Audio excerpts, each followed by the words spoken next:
Hi hello అందరికీ నమస్తే. నిద్రలో ఉన్నారు మీరందరూ బాగుండాలి మనస్ఫూర్తిగా కోరుకుంటున్నాను. అలాగే ఈ రోజు రెసిపీ వచ్చేసి చెక్కలు చూసారు కదా,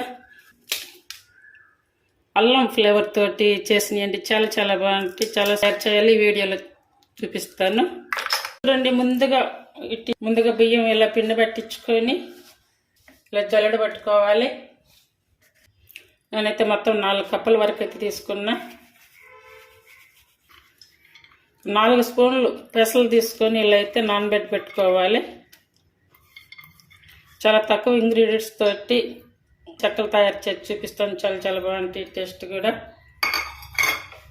అలాగే సన్నగా కట్ చేసుకుంటే కరివేపాకు వచ్చేసి అల్లం రసం అన్నమాట. అల్లం వచ్చేసి ఇది ఉంది కదా, ఇంత అల్లం తీసుకొని నేనైతే చిన్న చిన్న పీసెస్గా కట్ చేసుకొని అల్లం ఇలా పేస్ట్ చేసుకొని వాటర్ పోసి ఇలా జ్యూస్ అయితే తయారు చేసుకోవాలి.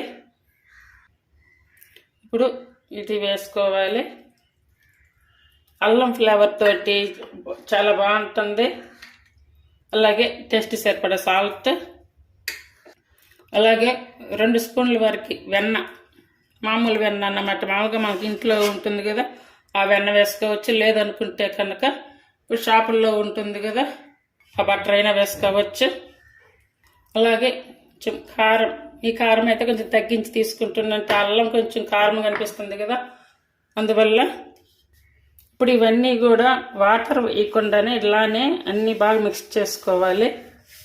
ఇప్పుడు దాదాపు ఇందులో అయితే పచ్చెనపప్పు, అలాగే పల్లీలు, సగ్గుబియ్యం ఇలా అన్నీ వేసుకొని చేస్తారు. నేనైతే అవన్నీ ఏమి వేయట్లేదు. సింపుల్గా చాలా తక్కువగా అయితే ఇలా వేసి తయారు చేసి చూపిస్తాను ఈ వీడియోలో. వాటర్ వేయకుండానే మనకి పిండి అనేది బాగా కలవాలన్నమాట. ఒకవేళ అల్లం రసం మీకు తీసుకోవడం ఇబ్బందిగా అనిపిస్తే అల్లం ఉంటుంది కదా, ఆ అల్లంని ఇలా బాగా సన్నగా తురిమి అలా కూడా వేసుకోవచ్చు. అల్లం, పచ్చిమిర్చి అలా అన్నీ కూడా సన్నగా తురిమి అలా వేసుకోవచ్చు. ఈసారి ఈ పద్ధతిలో తయారు చేయండి, చాలా బాగుంటుంది టేస్ట్. అల్లం ఫ్లేవర్ తోటి అల్లం చెక్కలు. ఈ పిండి అంతా ఇలా కలుపుకుంటాం కదా, ఇలా కలుపుకున్నాక ఈ టైంలో ఒకసారి సాల్ట్ కూడా చెక్ చేసుకోవాలి. సాల్ట్ ఇప్పుడే కనుక బాగా ఒకవేళ తక్కువైనా కూడా వేసుకుంటే కనుక మనకి బాగా కలిసిపోతుంది.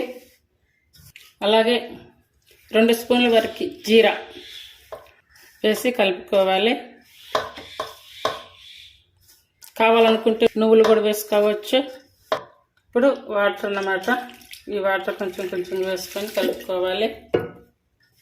మనం మామూలుగా చపాతీ పిండి అది ఎలా కలుపుతామో అలా కలుపుకోవాలి. అంటే మనం ముద్ద కలిపినప్పుడు మనకి చేతికి పిండి అంటుకోకుండా రావాలి. అలా వచ్చిన వరకు వాటర్ పోసుకొని కలుపుకోవాలి. కొంచెం లూజ్ అయినా కూడా చెక్కలు అయితే అంత మంచిగా రావు.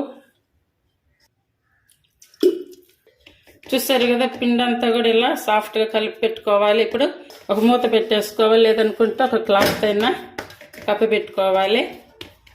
చూడండి, అంటే మనకి ఎంత సైజులో కావాలో అంత సైజు చేసుకొని పెట్టేసుకోవాలి. ఇప్పుడు స్టవ్ మీద కడాయి పెట్టేసుకొని ఆయిల్ వేసుకోవాలి. ఈ ఆయిల్ సిమ్ మీద పెట్టేసుకొని మనం ఈలోపు ఉండలు అవన్నీ తయారు చేసుకొని చెక్కలు కూడా తయారు చేసుకోవాలి. చూడండి, అన్నీ కూడా ఇలా ఉండలు చేయడం అయితే అయ్యింది కదా. ఇప్పుడు ఇలా ప్లాస్టిక్ కవర్ ఉంటుందా, ఇప్పుడు నేనైతే ఆయిల్ అందులో పోసాం కదా, ఈ ఆయిల్ కవర్ అయితే తీసుకున్నాను. ఈ ఆయిల్ కవర్ తీసుకొని దాన్ని కొంచెం ఆయిల్ అప్లై చేసుకొని ఈ ఉండలు ఒక్కొక్కటిగా పెట్టేసుకొని లైట్గా ప్రెస్ చేసుకోవాలి, మరి ఎక్కువ అనకూడదు. చూడండి, ఇట్లా లైట్గా చేస్తే కనుక ఇలా మంచిగా వచ్చేస్తాయి. చూడండి, మనకి ఇంకా పెద్ద సైజులు కావాలనుకుంటే కనుక ఇంకా పెద్ద పెద్దవి చేసుకోవచ్చు. అన్నీ తీసుకొని ఇలా వేసేసుకోవాలి.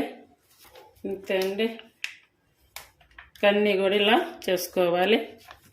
ఆయిల్ వేడైంది లేనిది చెక్ చేసుకొని ఇప్పుడు మనం ముందుగా తయారు చేసి పెట్టుకున్నటువంటి చెక్కలన్నీ కూడా ఈ ఆయిల్లో వేసేసుకోవాలి.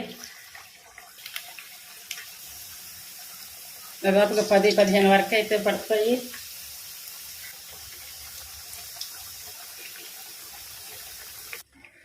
చూడండి, అన్నీ కూడా ఇలా వచ్చాక తీసుకోవాలి.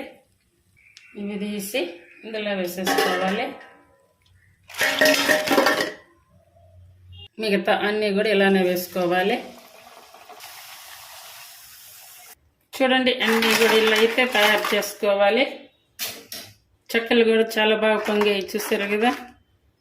చూడండి ఎలా పొంగాయి అండి. చెక్కల రెసిపీ అల్లం ఫ్లేవర్తో చాలా చాలా బాగుంటుంది. అందరూ కూడా ట్రై చేయండి. నచ్చితే కనుక ప్లీజ్ లైక్ చేసి, షేర్ చేసి, సబ్స్క్రైబ్ చేయండి. హైప్ ఆప్షన్ ఉందండి, హైప్ ఆప్షన్ ఇచ్చి ఛానల్ సపోర్ట్ చేయండి. Thank you for watching.